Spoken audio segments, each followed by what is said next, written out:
I'm Supriya Doshi. I am from New York. I have a consulting firm called VDO Consulting, and that's where I generally consult with startups in the healthcare sector to help them, navigate their journeys from being founders or budding entrepreneurs who have just come up with an idea and take it from there to a point where they can fly with it, launch it, scale it, grow it, and make it into something big.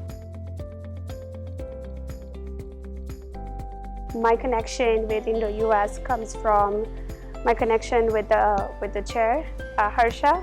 We met at the Indian American Chamber of Commerce convention earlier this year, and we both come from a very steep digital health expertise background, which is very connected.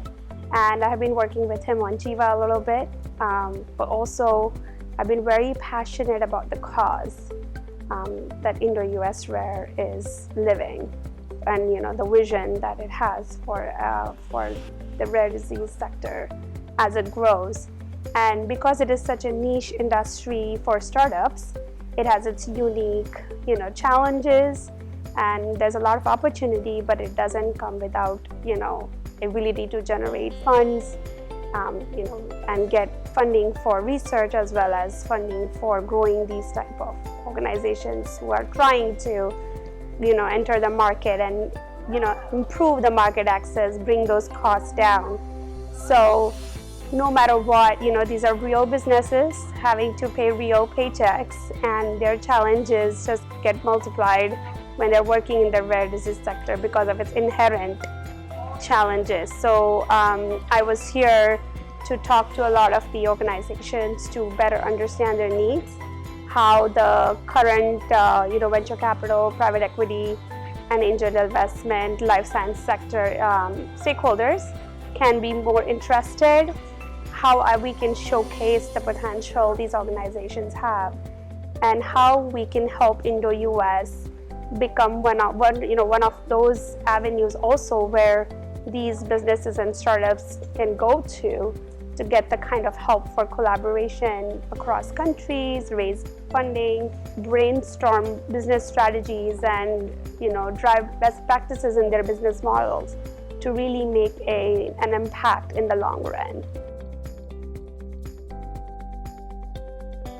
Yeah, no, this is the first one, but I am already working with one other organization that's focused on autism. There's another startup that we are just starting to kind of develop as a fledgling in terms of athletes with pre-existing cardiovascular conditions with genetic predisposition for sudden cardiac death. So we definitely have very interesting, unique projects that come to us, and then we try to find them, connect them to the right organizations who would have an interest in funding those organizations. And there's a couple more I met even today who want to work with us and kind of grow that area. With IndoUSrare, where for 2024 we are envisioning some sort of a fund which we can either raise for pitch competitions, budding entrepreneurs or researchers, like scholarships, but also a proper fund to invest in promising startups. What surprised me was the passion in the community and the awareness that is not in the general population. I didn't realize that I lost my uncle to an unknown cause of death that was a rare disease until 2 days ago.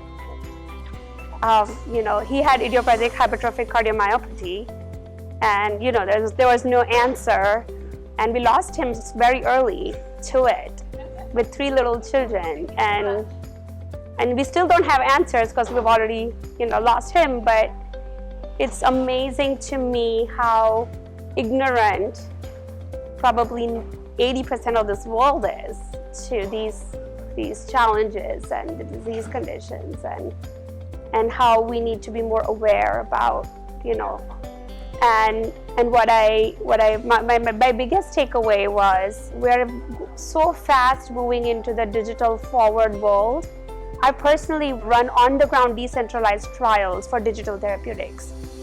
And you talk about developing countries, but even in the US, like we had a trial site where all you could do is you needed a patient navigator who spoke Cantonese, otherwise your trial's not going to work. You would imagine that just because the patient can be given a cell phone and tracked and go twice a day, go and enter your temperature and blood pressure, they can't do it. So the challenges on the ground are more complicated by the digital gaps that are existing in the current patient population and the workforce. We don't have a digitally savvy workforce either. So that is my biggest focus for the next year, I think, to get some of those on the ground grassroots discussions to the table. We're going to put money into the infrastructure, but if we can't get it in the hands of the patient to make it something that is actually going to materialize into what you're looking for, then it's not going to be worth it. There's a lot of money that is intentionally being wanted to put in causes. There's a lot of people who have funds who want to put it in really deep causes like what IndoUSrare does. And I think that our industry could benefit from that collaboration, that awareness, bringing that awareness to the table. And for people like us who work with startups, I think IndoUS can be a great platform to drive business practices, fundraising best practices and frameworks. We really need that framework to operate within, so that, because even we have our own regulatory challenges when you are doing cross-country funding. So that itself is a challenge. So, to work with that level of other regulatory network and connections with the policyholders would be super helpful to make it easier to fund projects across the countries. This has just been so enlightening, and every time I feel like there's just so much to be done and so much to take away. I just hope that we all get a chance to put it all together and run with it. And I want to thank everyone at IndoUS for making this a bigger cause than who we are, so that the whole world can benefit from what we are doing.